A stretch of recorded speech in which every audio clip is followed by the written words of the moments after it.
The war with Hamas is inflicting a spiraling Palestinian civilian toll. Prime Minister Benjamin Netanyahu has now disciplined a junior member of his cabinet who appeared to voice openness to the idea of Israel carrying out a nuclear strike on Gaza. It's not news that for the past half-century, Israel has had a nuclear monopoly in the region. As a U.S. nuclear submarine arrives in West Asia, here's a look at all of the updates and the dangers of nuclear talk in a tinderbox region. As I mentioned, Israel's government has reprimanded an ultra-nationalist junior minister who advocated in an interview dropping a nuclear bomb on war-torn Gaza. We're talking about Heritage Minister Amichai Eliyahu, and he has been suspended from all government meetings until further notice. Eliyahu told Israel's Kol Barama radio that he was not entirely satisfied with the scale of Israel's retaliation. When the interviewer asked whether he advocated dropping some kind of atomic bomb on Gaza to kill everyone, he replied, "That's one option." Following the outcry over his remarks, Eliyahu said on a post on X that his statement about the atomic bomb was metaphorical. Prime Minister Netanyahu's office dubbed the remarks disconnected from reality. Arab League chief said his remarks revealed that Israel possesses nuclear weapons, an open secret. Saudi Arabia criticized the Netanyahu government for not dismissing the minister. Jordan said the minister's remarks were a call for genocide and hate crime against Palestinians. And hitting out, UAE flagged an incitement to commit grave violations of international humanitarian law, such as war crimes. With their state born out of the Holocaust, Israelis generally embrace nuclear deterrence, even if Israeli law forbids them from acknowledging their arsenal. Estimates of Israel's nuclear holdings have not changed for years, about 80 to 90 nuclear warheads, and enough fissile material for up to 200 total warheads.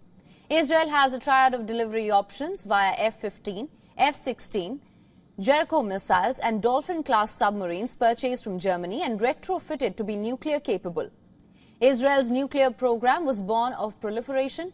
In a secret deal in 1957, France agreed to provide a reactor, uranium, and a plutonium reprocessing plant, which was supposedly for peaceful purposes. After Charles de Gaulle became French president in 1959, he put an end to his government's participation, but Israel managed to complete the project on its own.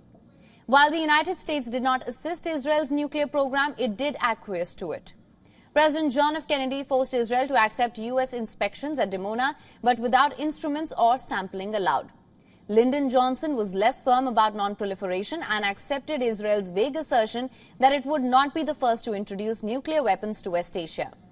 He also accepted Israel's creative interpretation of the verb introduce. This phrase, it became the trademark of Tel Aviv's nuclear policy and on opacity, and the U.S. initially tried to force Israel to sign the Nuclear Non-Proliferation Treaty upon its adoption in 1968.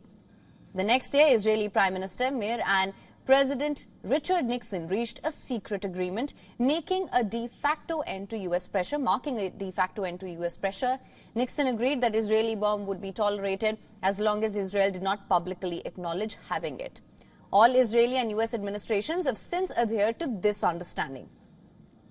Over the years, Israel's nuclear weapons have spurred several proliferation efforts. While nations seek nuclear weapons for a mix of reasons, a desire to balance Israel's arsenal was the prime motivation for nuclear pursuits by Egypt's Nasser in 1960s, Libya's Gaddafi beginning in 1980s, and by Syria earlier this century. Iraqi leader Saddam Hussein too had Israel in mind when he started down the nuclear path in the 1970s. Analysts say the nuclear threat it potentially posed by Iran is greater than ever. Israel's nuclear weapons have also been the main motivation for seeking a zone free of weapons of mass destruction in West Asia. Israel's nuclear program is ostensibly also the main impediment to creating such a zone. And weapons of mass destruction, chemical, biological and nuclear weapons have already created severe anxiety in the region.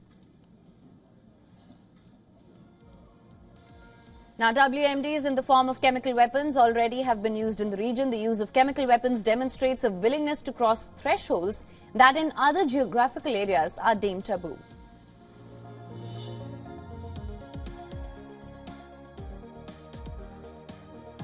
WION is now available in your country. Download the app now. Get all the news on the move.